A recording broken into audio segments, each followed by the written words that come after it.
Number 26 in the Italian collection from 88 films from 1983, and the acclaimed director Sergio Martino is 2019 After the Fall of New York, starring Michael Sopkov.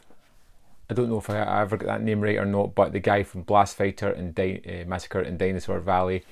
This is a terrific Italian rip-off, something that they do so well, but we've got that wonderful director of Martino. He's riffing on a few movies. We've got Mad Max at the start and definitely ripping off Escape from New York as we move into more of the movie.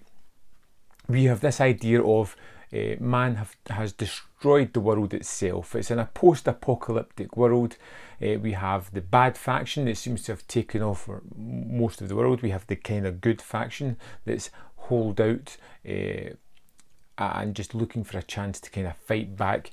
They have found out that there is indeed the last fertile woman on the planet in New York, and they are going to send in their hero of the hour to get her back. Now, Michael Sopkov plays Parsifal, our hero, our Snake Plissken character. Like I said, the first half of this plays very much like a Mad Max ripoff, but it's incredibly campy and somewhat fun in the same time. There's a certain stoic nature to our lead character Parsifal as he kind of moves through this world and shows at the start that he's got a little sense of morals about his character. This is an apocalyptic wasteland where everybody's out for themselves, but he's not like that. He's a little bit different, and he knows how to handle himself, rough and tumble.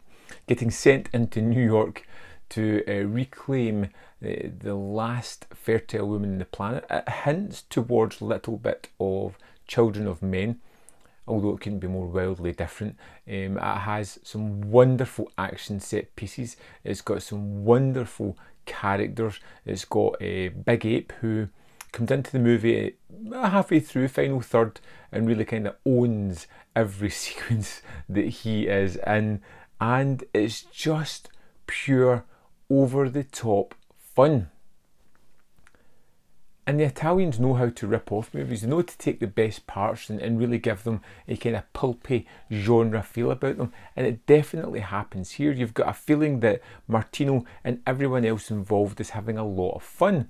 And they seem to have a decent enough budget behind them to really give it a really punchy look and feel to it. I like the design of this world, the way it looked from its clean interiors of the bad guy's base to the grimy rundown streets that Parsifal and his crew are parading through a lot of the time. The fight sequences are exceptionally fun. I liked the characters that live in this world. Some of the ones we meet who won't last for long, and some of the ones who are going to get up to no good throughout the film and create some wonderful ideas as well. There's violence, there is some interesting turns of characters, there are cyborgs, there is everything you could possibly want in a movie that you never knew you really wanted.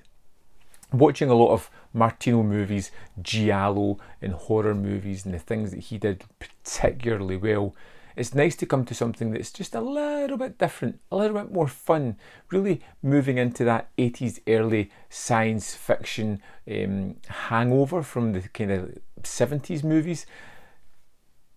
It's really a lot of energy and fun within this one. I really do like Michael Sopkov. I think he is a cutting figure as Parsifal, someone who I really like, but every time I heard the name I just kept thinking Ready Player One, which just made it even more fun.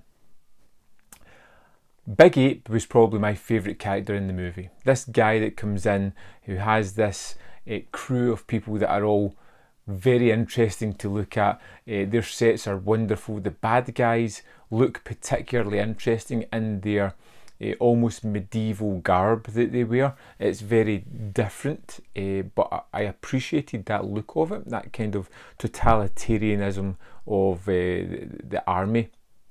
was particularly fun. The horseback riding, the laser pistols, all kind of things that just meld together, and it definitely feels like a kitchen sink type of movie. Everything has been thrown into this, and you know what? It comes together in terrific fashion and creates a hell of a lot of fun.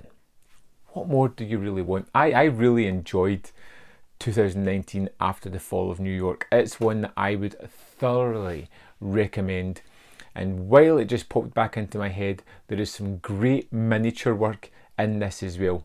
Completely obvious as to what it is, but it just adds to the movie exponentially. I'd love to know your thoughts on this film. Let me know in the comment box below, and I'll see you next time on Man v Film.